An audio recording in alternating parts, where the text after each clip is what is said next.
Okay. We are sorry about that, everybody. Listen, in the typical church, you would say the devil got busy, but I'm not even gonna blame it on him. I'm just gonna say we had some technical problems, and that's okay because in this day and time, you have Technical problems. you have technical problems. Listen, we're all trying to get used to this new COVID world and what it does. So listen, tonight we're having a conversation. It's a little set up differently. We are also having a couple of issues with trying to make sure that we get our guests on. Um, as you can see, we do have one of our guests right now with us, but we are hoping that maybe we can bring some of the others back in. I know our producer Jackie, there's one person who said she's back in. Um, But listen, tonight I want to go back. I know you all probably poem by Miss Kaya, so I want to say if you watch that, she's an amazing artist. We've had her on before, and it was a dope poem. I know, Jamal, you probably didn't get to hear it, but she's talking about how strong we all are. And she's talking about, and I thought it was just a great poem to kind of have before we get this conversation about the strength that we all have that we don't know we have sometimes. I guess all of us have had to kind of rely on some sort of strength during COVID season. Yeah. Um, yeah, guys, we experienced technical difficulties, but you know what? We're not gonna let that stop us. We're gonna keep steamrolling ahead. Continue to like, share, and comment. Even comment, be like rewind, like let's go ahead and get it started. Let's just start back where we are. Hey, Carolyn Sams is in the building. We have like 7 views. We was up to like 13. Y'all, come on back. Come on back. That's right. That's right. So listen, take a moment, like this, share it, and let's get back to the folks who are watching. If you're on, give us a comment now.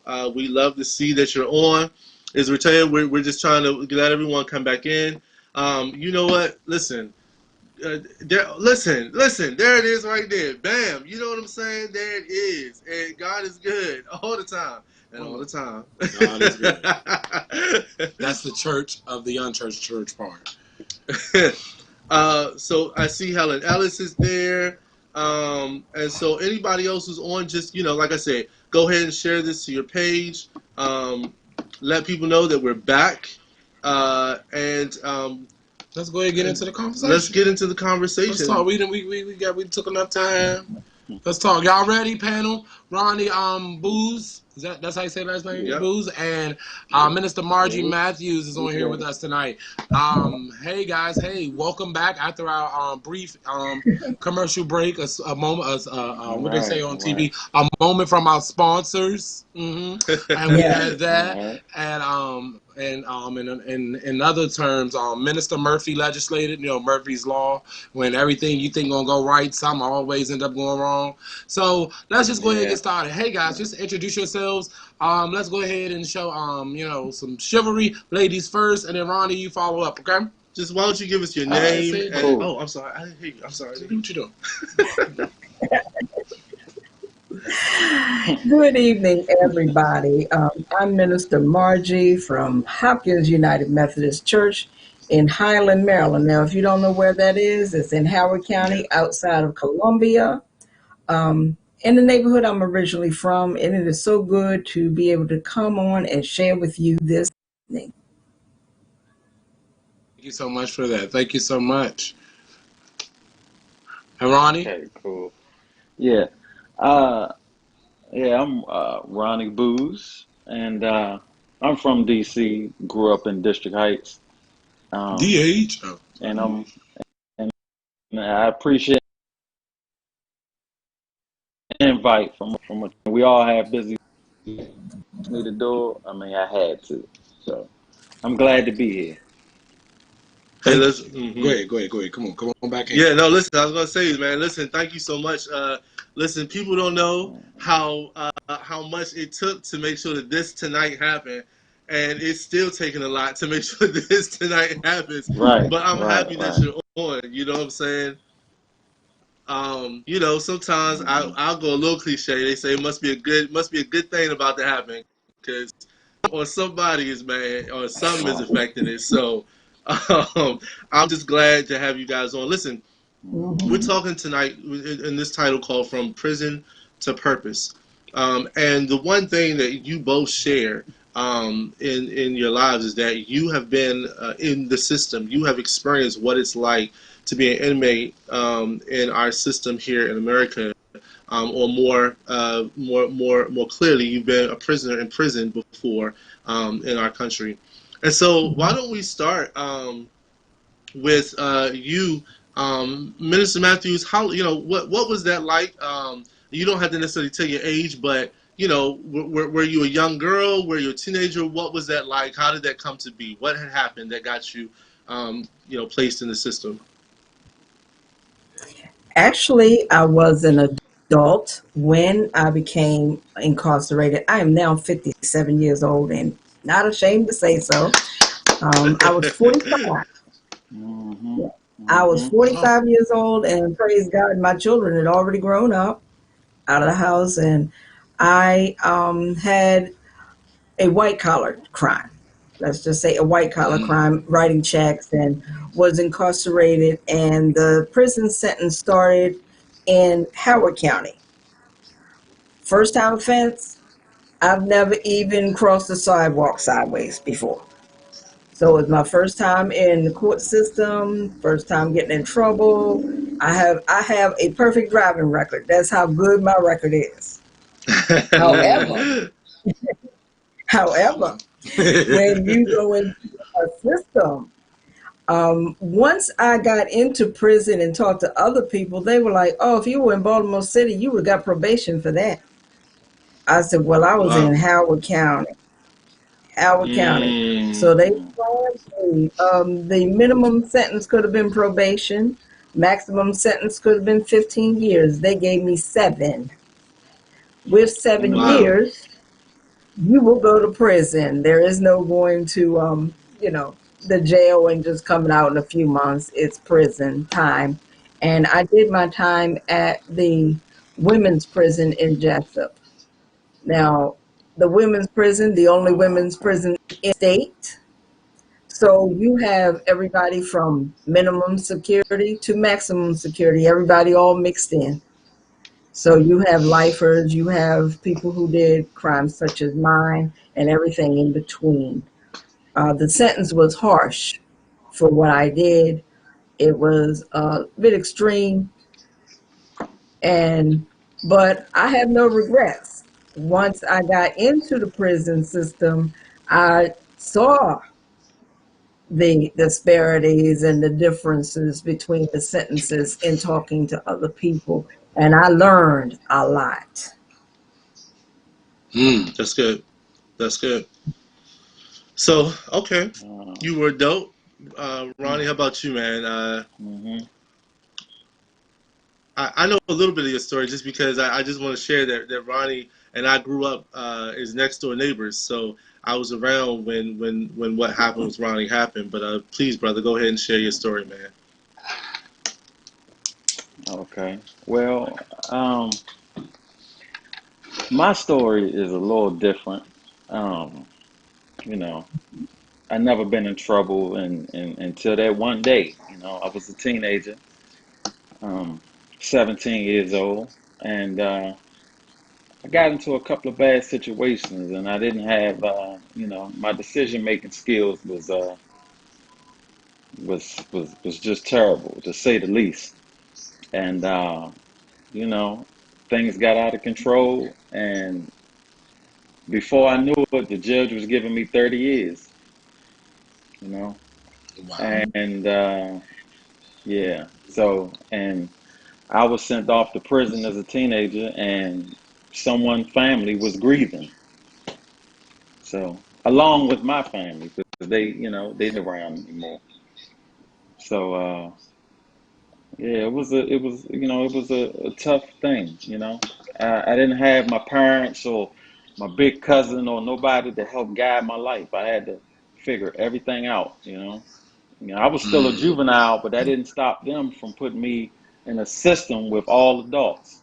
So I had to Mm-hmm. figure everything out, and on my own. So yeah, it was a tough process. The whole thing was a tough process. A lot of money spent on lawyers. You see a lot of stuff that you can't do something and just like wipe it out like it never happened. So you see a lot of stuff that 17, 18-year-old kids shouldn't see. Um, but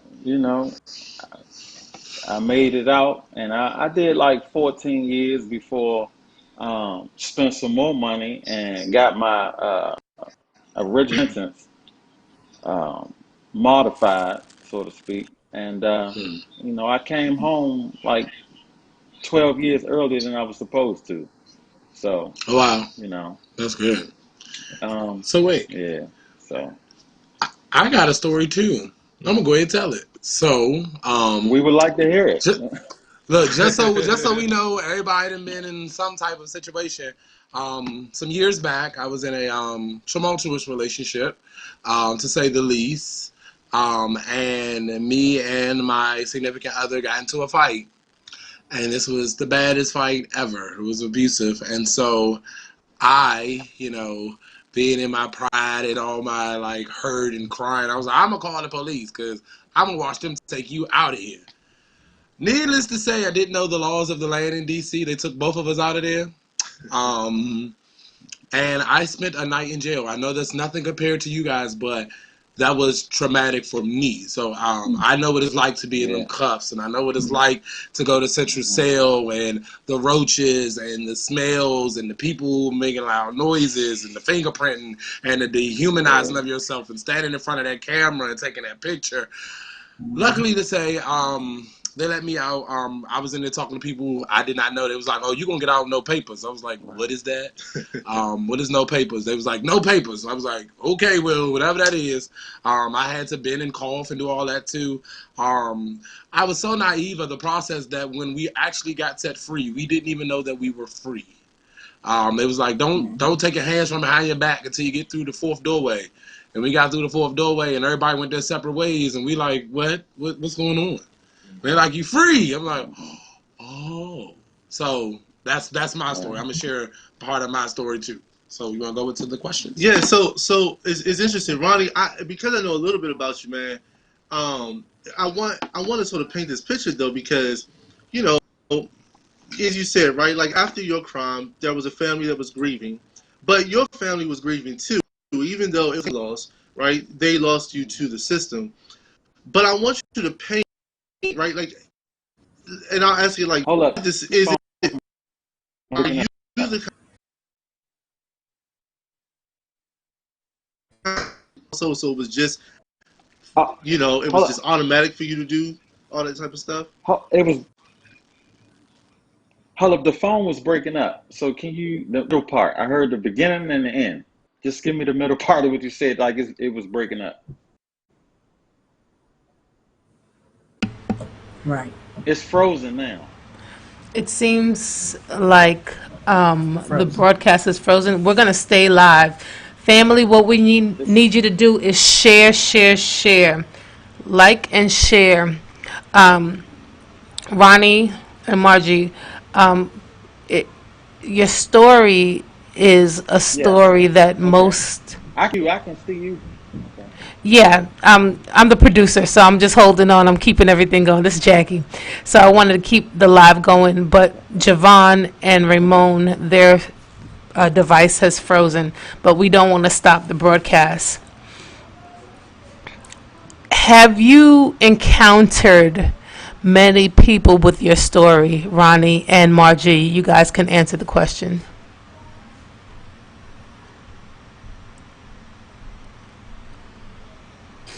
Are you guys on?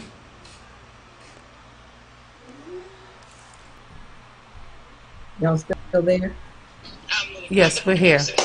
Yeah. All right, so you guys go ahead. Okay.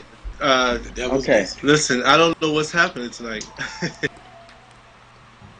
It's a good show.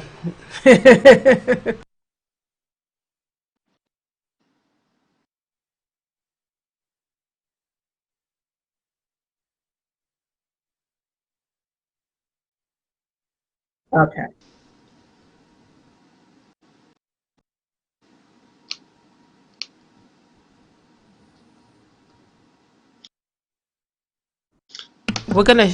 let's shut down the whole system and come back. Everybody shut down their system. Let's go back live again. Supposedly. Jackie? We're live.